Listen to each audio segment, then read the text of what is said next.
Welcome to Ambergris, a place where you could as easily get killed, punctured, or maimed as have a nice vacation. But before we discuss that aspect of the city, you might be asking yourself, where the hell is Ambergris?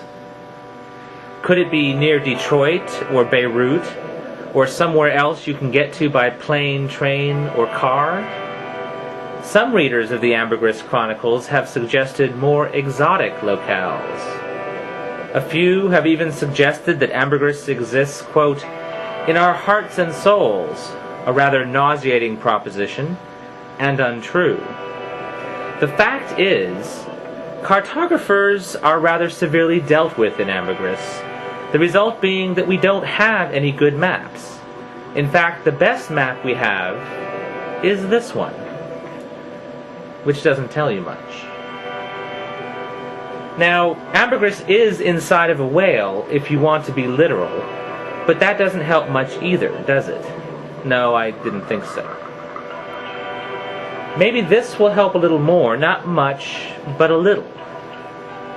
Still, I think you're going to have to accept that this brief rough guide contains no viable maps and no definitive answers, as this equation demonstrates.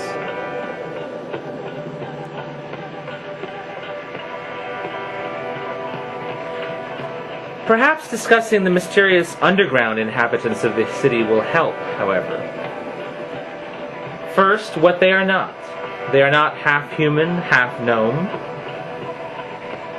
They do not look like this. Nor do they look Disneyfied, because if they did, I would have no financial need to narrate this short film. The best way to describe them, I suppose, would be to read about 30 minutes of excerpts from my book, City of Saints and Madmen.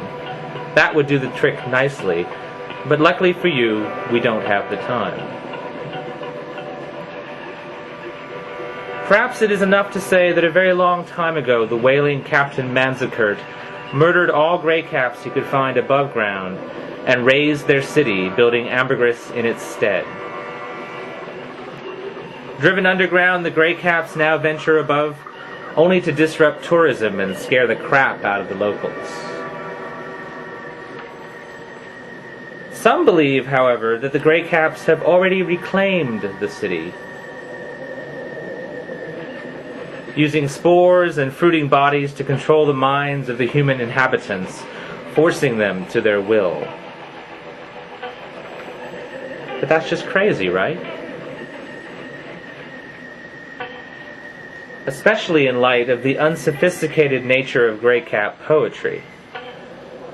Note that the poem was, however, inscribed on the knife on the left. Another vital part of everyday existence for your ordinary Ambergrisian is the king squid. This huge advanced mollusk populates the river moth.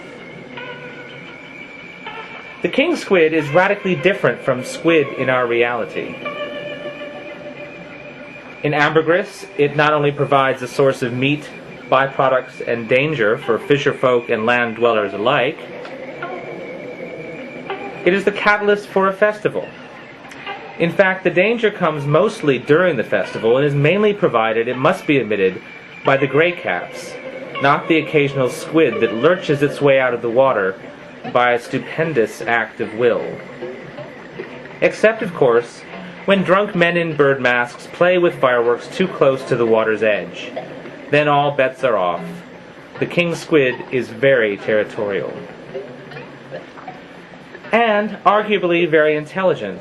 For years, for example, it has been postulated that the traveling squid Helitos, here pictured in his wading pool, wrote all of the playwright Bauble's many works.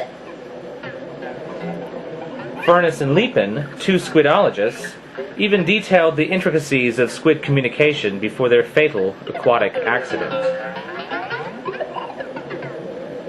The eccentric squidologist Frederick Madnock has detailed all of this evidence and more in a shoddily produced chapbook sold on street corners. The squid has even trickled down into popular culture in the form of the wildly successful torture squid books. In each of the 12 books in this series, the torture squid beats somebody up. But mushrooms and squid are not all there is to Ambergris.